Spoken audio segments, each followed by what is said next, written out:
안녕하세요. 대구부동산 선입니다. 12월 21일 일일 브리핑 해보도록 하겠습니다. 주식 관련해서 관심 있으신 분은 이런 이야기 들어보셨을 거예요. 1억 만들어 드린다고. 1억 만들어 드립니다. 어떻게? 2억을 가지고 오세요. 뭐 이런 이야기가 있었습니다. 텐인텐 만들어 드림. 네. 10년 안에 10억을 만든다는 그 이야기. 네. 그러면 20억을 가지고 오세요. 월드마크 웨스트엔드 17.2억이 9.8억으로 43% 폭락. 그 외에도 충격적인 가격들이 좀 있더라고요. 매도 물량 오늘 큰 폭으로 증가. 32,200건. 하지만 이거 감소 추세 확실하죠. 예. 꼭지 삐쭉삐쭉 튀어나온 거 연결해보면 감소 추세 맞습니다. 전체 물량은 큰 폭으로 증가해서 12,000건을 다시 상회하고 있습니다. 저희 예상치와 1000건 정도 차이가 나는 상태이고요. 월세 매물은 또다시 최고치를 갱신했습니다. 7,457건. 전체 임대 물량 최고치 갱신했습니다. 19,463건. 아마 또 목요일 되면 또 큰 폭으로 떨어질 거예요. 아파트 거래량이 조금씩 일별 거래량 40건대 오랜만에 보는 거래 건수일 거예요. 12월 달 거래 추세 굉장히 빠릅니다. 지금 이 추세라면 규제지역 해제된 이후보다 거래량이 더 많이 나올 것 같습니다. 예. 11월은 거래량이 얼마 안 돼요. 11월 거래량은 얼마 안 되고 12월 거래량이 갑자기 껑충 뛰어오른다. 가격들이 매력적인 게 보이긴 하거든요. 월드마크 웨스트엔드 69평형이에요. 69평형. 17억 2천까지 갔던 것이 9억 8천. 이상하네. 이 전세 가격도 9억 8천까지 나가는 물건이 있었는데 네, 많이 떨어졌습니다. 수성동일 하이빌 레이크시티 43평형 가격은 20% 정도 하락했고요. 월성 이편세상 48평형 대형평들 막 비싼 것들 막 거래됩니다. 10억 5천까지 갔던 것이 거의 한 35% 가까이 하락했죠. 7억 1천까지 떨어졌습니다. 이것도 보시면 매매가와 전세가가 거의 비슷해버립니다. 시장이 장난이 아닙니다. 전세시장 규모 줄어들면서 미치는 여파가 특례 보금자리론 투입되는 돈에 비하면 너무나도 크다는 부분 제가 말씀드렸을까요? 만촌3년 그린코 에듀파크 이건 전국적으로 너무 유명해졌죠. 가격 반토막 나는 현상 6억 6천까지. 이거 한 건의 거래가 아니었나봐요. 또 가격 이게 이 동네 가격인가봐요. 그럼 13억 9천에 산 사람은 뭐지? 이거 뭐 테넨테 만들어드린 뭐 이런 거하고 비슷한 분위기 같습니다. 수성동일 아이빌 레이크시티 44평형 35% 정도 하락해서 6억 500. 이거 보시면은 매매가 전세가 완전 뒤집어져 버립니다. 계산동 미소시티 뭐 현대백화점 옆에 가까이 있고 뭐 이야기를 하지만 가격 20% 정도 고점 대비 떨어지는 모습 보여주고 있고요. 캐스 골드파크 4단지 5억을 겨우 지켜내는 모습. 네, 한 35% 정도 하락하는 모습. 앞산 비스타동은 20% 이상, 한신도 이스턴 팰리스 20% 정도 하락하는 모습. 성서 우방유셀 20%. 대형평들 이런들 막 거래 많이 끼어들고 있죠. 그리고 각 구에서 이름만 들으면 알만한 아파트들. 뭐 지도상에 펼쳐보진 않고 아마 부동산을 좀 이야기를 좀 들어보신 분들이라면 각 지역별로 이름 있는 아파트들 다 총출동하는 날이네요.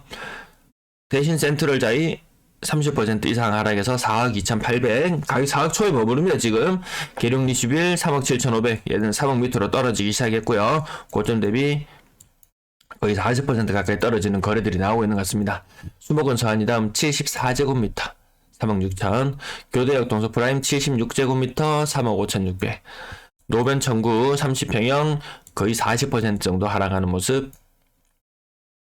상인역 모아 엘가 파크뷰 가격 고점 대비 한 15% 정도 하락했고요.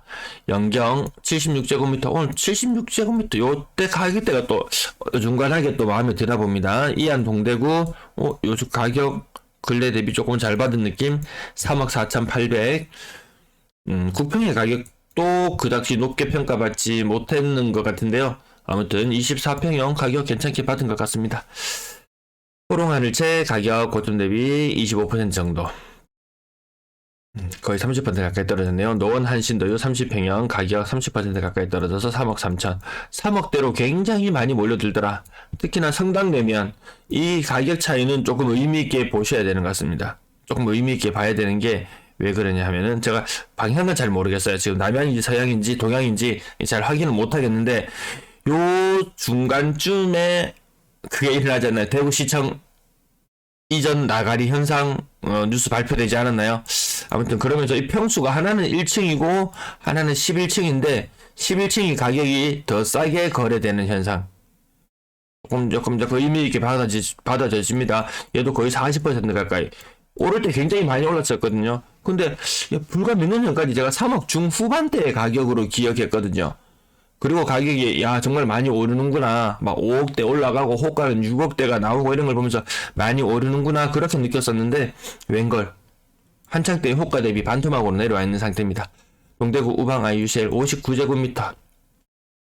네, 가격 앞부분 조금 건너뛸까 하다가 월배 쌍용내가 33평형 가격이 3억 1250. 중리 롯데캐슬과 월배 쌍용내가 이 두 가지를 비교해 놓고 봤을 때 아마 선호도는 뭐 시내권에 가깝다면 중리평에 가깝겠지만 선호도는 월배 쌍용내가 훨씬 더 높았었거든요. 근데 거래 가격이 웬걸 이상합니다. 중리 롯데캐슬 가격이 한창 때 3억 9,500이었어요. 월배 쌍용내가는 한창 때 가격이 5억 3천이었어요. 이 두 가격을 한번 놓고 비교해보자면 과거에 사람들이 어느 것을 더 선호했는지는 아마 자명할 것 같습니다. 나머지 조금 오늘 건너뛰어야 되겠습니다. 시간이. 네. 건당 거래대금 계속 올라가는 추세 봤습니다. 지금 건당 거래대금 나중에 조금 놀랄만한 게 거래량은 지금 한 800, 900건대까지도 나올지도 모르겠습니다. 이 수치로 나오다면은 3월 미만 거래 비중이 가장 낮아져 있어요. 그 2020년 10월 수준, 분위기 한창 좋을 때 수준으로 요게 낮아져 있습니다. 이것도 상당히 의미 있게 보여집니다. 6억 이상 거래량, 얘는 별로 의미가 없네요. 얘는 별로 의미가 없습니다. 지금은 분양권 13건 중에 신고가는 한 건이 있었고요. 두류파크 스위첸 요거 한 건이 있었고, 나머지 가격들은 분양권 뭐 크게 계속 힘을 못 쓰는 모습. 청라운동역 사원 포레스트 5억을 지켜내지 못하는 모습 좀 생소합니다. 그 주변에 있는 다른 뭐 주상복합이나 이런 것들도 좀 미래가 좀 보이는 듯한 느낌이 듭니다. 서대구 KTX 영무의 다음, 아니면 두류동 여기 이제 근래 비슷한 것들은 거래가 안 되고 좀 싼 것들, 그나마 뭐 디딤돌 이런 것들 가능한가요? 디딤돌 대출도 가능한가요? 금리 2%대면은 자기 자본 비용이 어느 정도 되는 상태라면 안정적일 수 있습니다. 네. 어디 엄한데 월세 사는 것보다 나을 수 있다는 그런 의미로 말씀을 드립니다. 전세 거래량은 많지 않은 흐름. 오늘도 월세 거래가 거의 더 많을 정도의 느낌이 들 정도. 네, 전세 어젯밤에 정말 자료 또 계속 준비해 놓다가 특례 보금자리론 자료를 준비해 놓다가 제가 잠들어 버리는 바람에 또 시간이 피곤해서 자는 바람에 방송 준비를 해놓고 시간이 너무 늦어져서 틀지는 못했어요. 빨리 한번 말씀을 드리고 지나가야 될 것 같습니다. 가격 고점 대비 절반 정도 나타나는 모습 간혹 띄엄띄엄 보이는데 이것들이 2억대 상당수의 국민 평형의 가격대들이 거의 3억대 이상 가기가 좀 힘들더라. 2억대의 거래가 상당히 많더라. 대다수가 동대구 우방야유셀 대구역 센트럴 자이 협성 이시아폴리스 이안 동대구 침산화성 파크드림, 요건 평형이 다르니까요. 좀 이상하네 라고 느낌 빼고 나머지 대다수의 국민 평형들 가격이 그대로 2억대, 그 다음에 2억대 중반, 이것보다 더 낮은 매물들도 많이 있어요. 밑에 남산역 화성 파크드림이나 이안 동대구 2억 5천 안 되는 건수들도 보이고요. 생각보다 전세 가격이 많이 떨어지고 있더라. 호가 기준으로도 많이 빠지고 있습니다. 전세 비율 굉장히 낮아져 있는 상태. 전세 가격은 2019년 아래에서 지금 계속 머무르고 있습니다. 다른 강의시들은 이제 갓 2019년 아래쪽으로 내려오는 분위기인데 굉장히 많이 떨어져 있는 분위기고요. 3억 미만 비중은 75% 정도 수준. 네, 4억 이상 거래량도 10% 정도 수준. 월세 거래량이 조만간에 전세 거래량보다 더 많아지는 날이 올지도 모르겠어요.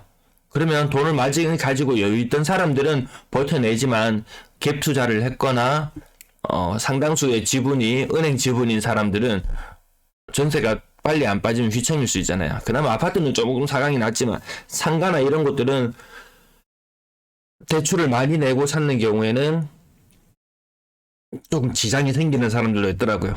내가 얻을 수 있는 수익보다 은행에 내야 될 돈이 더 많아지는 이런 경우도 생기더라고요. 월세도 전국적으로 한창 피크는 지나간 느낌. 네, 가격 전국 다른 지역들도 많이 이제 떨어지기 시작했다고 하더라고요. 아파트가 뒤늦게까지 올랐던 지역들이 월세 가격도 뒤늦게까지 좀 오르는 경향이 있었는데 대구가 먼저 월세가 꺾이고 다른 지역들도 시간이 가니까 월세도 꺾이고 다 같이 꺾이더라고요. 전국이 다 똑같다 상황. 그렇게 정리를 해드립니다. 전체 임대 거래량 11월달 이제 마무리 다 되어 가거든요.